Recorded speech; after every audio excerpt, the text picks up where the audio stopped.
you ever came across a child expressing strong feelings? They could be screaming it away in a lesson because they are so annoyed, stomping their feet out of anger, or glaring at someone because they hate them so much.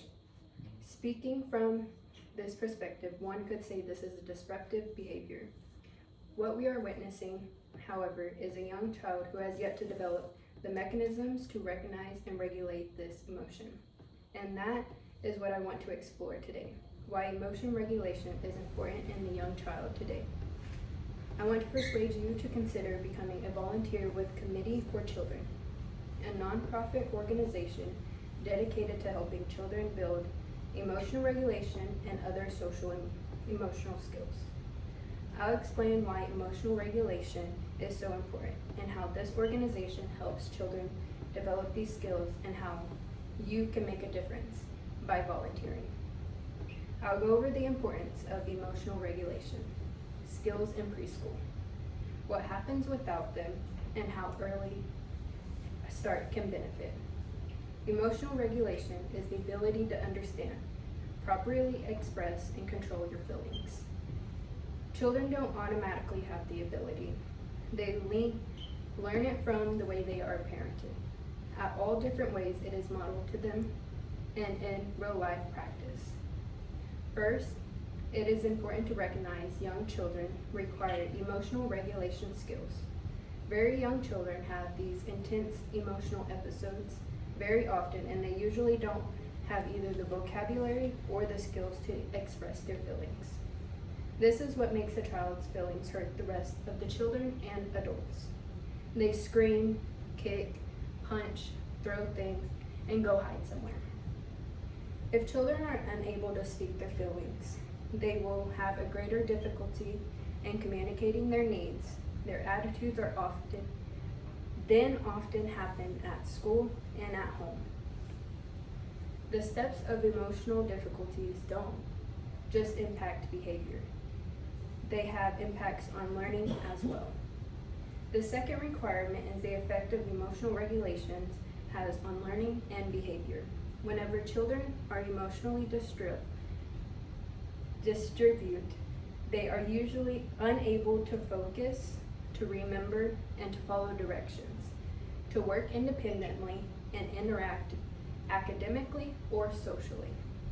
Teachers would use some of their time addressing behavior control. The third requirement is the long-term effect. If children do not learn emotional regulation skills, they may have difficulties dealing with stress, frustration, relationships, and making choices well into their teens and into their adult life.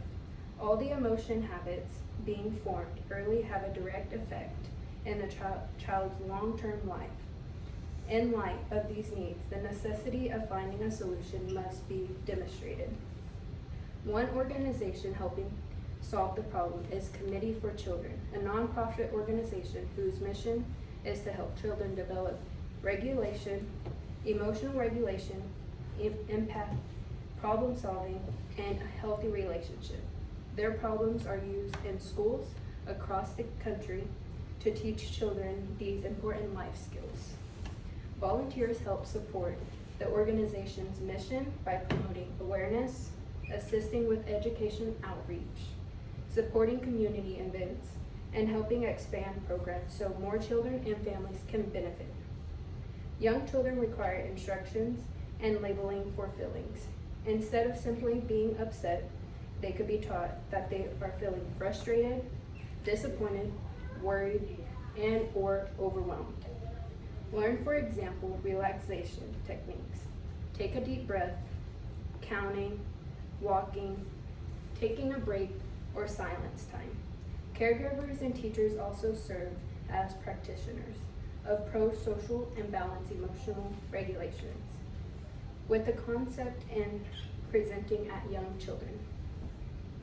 Kids with empathy, better behaviors, and communication skills will be able to learn better and have better relationships. After these skills have been learned, the results can be life-changing for children, family, and entire classrooms. Picture a classroom where emotional regulation is never addressed. Children are easily frustrated Emotional moments are common, and teachers are busy managing behavior instead of delivering lessons. Now picture a classroom where emotional regulation is part of their learning program, like those offered by a committee with children. Students are able to recognize and communicate their emotions, use healthy and coping skills, solve problems peacefully, and build positive relationships with their classmates and teachers.